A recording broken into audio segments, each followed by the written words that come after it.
এইখিনিতো cinema trailer আছিলে অহা 5 বছৰতো আচল চিনেমাখন আটাইতকৈ ডাঙৰ চিনেমাখন আমি দেখা পাম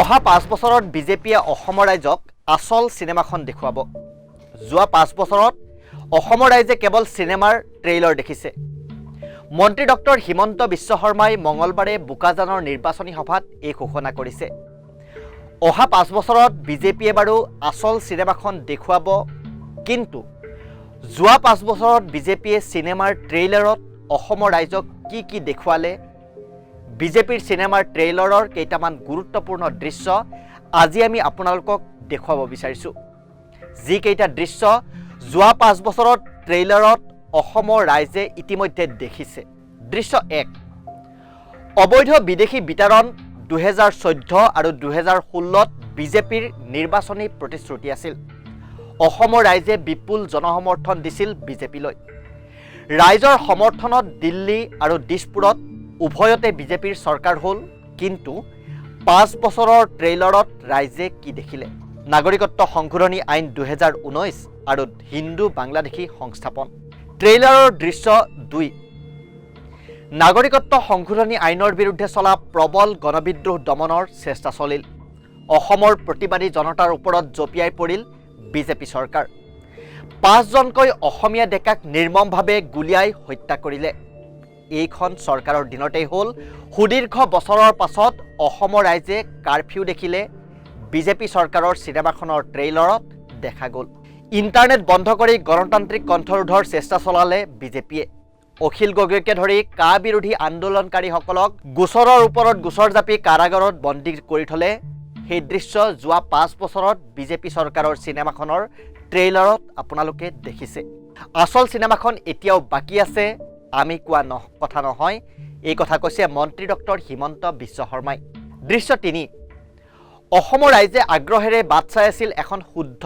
আৰু বিদেশীৰ নামভুক্ত এনআৰচি পাবলৈ কিন্তু কি হ'ল এনআৰচিৰ চূড়ান্ত তালিকা প্ৰকাশৰ 1.5 বছৰ হৈ গ'ল কিন্তু প্ৰক্ৰিয়াটো সীমানতে স্তব্ধ হৈ পৰিল বিদেশী ন্যায়াধিকৰণ স্থাপন গোচৰ প্ৰক্ৰিয়া আগবঢ়োৱা বিদেশী চিনাক্তকৰণ বহিষ্কৰণ সকলো অনৰ্থক হৈ পৰিল এইখন বিজেপি চৰকাৰৰ দিনত দৃশ্য 4 নাগৰিকত্ব সংশোধনী আইনৰ বিৰুদ্ধে প্ৰতিবাদ চলি থকাৰ মাজতেই এইখন বিজেপি চৰকাৰে বিদ্ৰোহ দমনৰ বাবে প্ৰলোভন দিলে অসম চুক্তিৰ 6 নম্বৰ দফা ৰূপায়ণ কৰি অসমৰ খিলঞ্জীয়াক সাংবিধানিক ৰক্ষা কৱচ দিব বুলি ক'লে উচ্চস্তৰীয় সমিতি গঠন হ'ল আৰু এই কমিটিখনে প্ৰতিবেদন দাখিল কৰা এটা বছৰ সম্পূৰ্ণ হ'ল কিন্তু সেই প্ৰতিবেদন কৰবাতে পৰি থাকিল সেই দৃশ্যও আপোনালোকে দেখিছে বিজেপি চৰকাৰৰ চিনেমাখনৰ ট্ৰেইলাৰত দৃশ্য 5 অসমৰ বাবে গৌৰৱৰ চিনস্বৰূপ দুটাকৈ কাগজ কল হিন্দুস্তান পেপাৰ কৰ্পোৰেচনৰ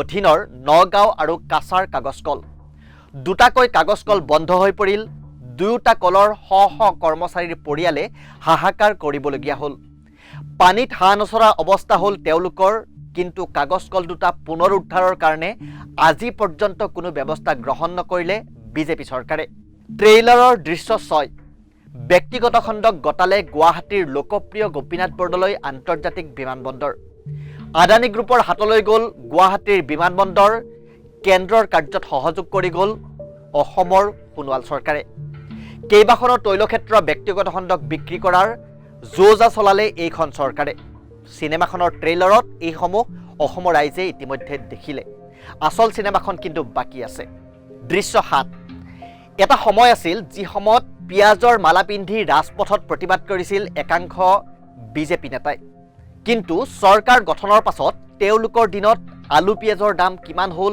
দাইল মিঠাতেলৰ দাম কিমান হ'ল বজাৰলৈ যোৱা লোকসকলে নিশ্চয় দেখিছে আৰু বুজিছে অত্যাৱশ্যকীয় সামগ্ৰী কিনিবলৈ সাধাৰণ জনতাই হাহাকাৰ কৰিবলগীয়া হ'ল আনফালে কেন্দ্ৰীয় চৰকাৰৰ কৃপাত হুৰাহুৰে বাঢ়ি গ'ল পেট্ৰল ডিজেলকে ধৰি ইন্ধনজাত সামগ্ৰীৰ মূল্য ৰন্ধন গেছৰ দাম বাঢ়ি গ'ল এটকাত চাউল দিলে কিন্তু দাইল আলু পিয়াজ কিনিবলৈ হাহাকাৰ কৰিব লাগে ৰাইজে ৰন্ধন গেছৰ কানেকশ্যন দিলে কিন্তু গেছৰ দাম বঢ়াই দিলে এইখন বিজেপি চৰকাৰে এইসমূহ দৃশ্য বিজেপিৰ চিনেমাৰ 5 বছৰীয়া ট্ৰেইলাৰত ইতিমধ্যে দেখিলে দৃশ্য 8 দুৰ্নীতিৰ বিৰুদ্ধে শূন্য সহনশীলতাৰ শ্লোগান দিছিল বিজেপি চৰকাৰে কিন্তু বিজেপি চৰকাৰৰ চিনেমাখনৰ ট্ৰেইলাৰত কি দেখিলে ৰাইজে? পঞ্চায়ত আৰু গ্ৰামোন্নয়নৰ নিযুক্তিৰ নামত কেলেংকাৰী, APDCLৰ নিযুক্তিৰ নামত কেলেংকাৰী, বন বিভাগৰ নিযুক্তিৰ নামত কেলেংকাৰীৰ অভিযোগ। আন নালাগে খুদ মুখ্যমন্ত্ৰী সৰ্বানন্দ সোণোৱালৰ নিজৰ হাতত থকা গৃহ বিভাগৰ নিযুক্তিটো বিয়াগুম কেলেংকাৰী সংঘটিত হ'ল। অসম আৰক্ষীৰ উপ পৰিদৰ্শক নিযুক্তি পৰীক্ষা কেলেংকাৰীয়ে ৰাজ্য কঁপাই দিলে। APSCৰ কেলেংকাৰীৰ তদন্তৰ নামত বাহ ল'ব বিচাৰে এইখন বিজেপি চৰকাৰে, কিন্তু তেওঁলোকৰ দিনতেই তদন্ত গেঠালা মাৰি থাকিল।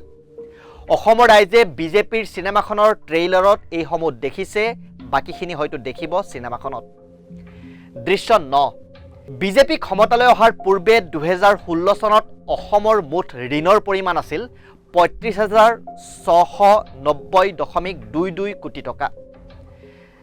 বিজেপি চৰকাৰৰ দিনত এতিয়ালৈ ৰাজ্যত ঋণৰ পৰিমাণ হৈছেগৈ 81,551 কোটি টকা। অৰ্থাৎ 5 বছৰত ৰাজ্যত নতুনকৈ ঋণৰ পৰিমাণ হৈছে 45,851 কোটি টকা। আৰু সেয়া জাপি দিলে বিজেপি চৰকাৰে। আৰু এনেদৰে যদি গৈ থাকে আগন্তুক 5 বছৰত অসমে মাত্ৰ ঋণৰ সুততে ব্যয় কৰিব লাগিব প্ৰায় 50,000 কোটি টকা। আৰু এইদৰে ধাৰত পোত গৈছে অসম। ইয়াৰ বিপৰীতে বিগত 5 বছৰত একো কৰিব নোৱাৰা বিজেপি চৰকাৰে এতিয়া আঁচনিৰ ওপৰত আঁচনি তৈয়াৰ কৰিছে, হিতাধিকাৰী সৃষ্টি কৰিছে আৰু ৰাজকোষৰ ধন খৰচ কৰি আঁচনিৰ নামত ধন বিলাইছে, যিবোৰ ৰাইজে বিজেপি চৰকাৰৰ চিনেমাখনৰ ট্ৰেইলাৰত ইতিমধ্যে দেখিলে। চিনেমাখন কিন্তু এতিয়াও আৰম্ভ হ'বলৈ বাকী আছে। দৃশ্য 10। চৰকাৰত থকা দলটো আৰু দলটোৰ নেতাসকলৰ মিথ্যাচাৰ। ব্ৰহ্মপুত্ৰ খননৰ কথা আছিল, ব্ৰহ্মপুত্ৰৰ দুয়োপাৰে এক্সপ্ৰেছ হাইৱেৰ প্ৰতিশ্ৰুতি আছিল।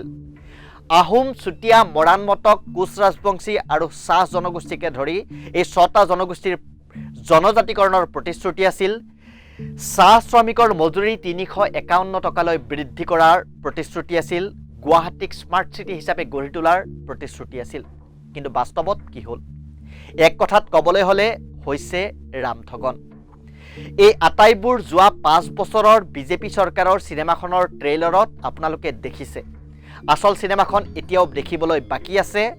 মন্ত্ৰী ডক্টৰ হিমন্ত বিশ্ব শৰ্মাই কৈছে আচল চিনেমাখন অহা কাৰ্যকালত দেখুৱাব। মঙলবাৰে তেওঁ কি কৈছে আকৌ এবাৰ শুনাই লৈছোঁ। বিজেপি চৰকাৰৰ দিনত 5 বছৰ আপোনালোকে যি কাম দেখিলে সেইখিনিতো চিনেমাৰ ট্ৰেইলাৰ আছিলে। অহা 5 বছৰতো আচল চিনেমাখন, আটাইতকৈ ডাঙৰ চিনেমাখন আমি দেখা পাম। এতিয়া ট্ৰেইলাৰ চাই ৰাইজে বিজেপিৰ আচল চিনেমাখন চাব বিচাৰে নে নিবিচাৰে অহা নিৰ্বাচনত উত্তৰ দিব। কিন্তু যোৱা 5 বছৰৰ ট্ৰেইলাৰ কেনে লাগিল বা কেনে আছিল ৰাইজে ভালকৈ মনত পেলোৱাটো নিশ্চয়কৈ দৰকাৰী। নমস্কাৰ।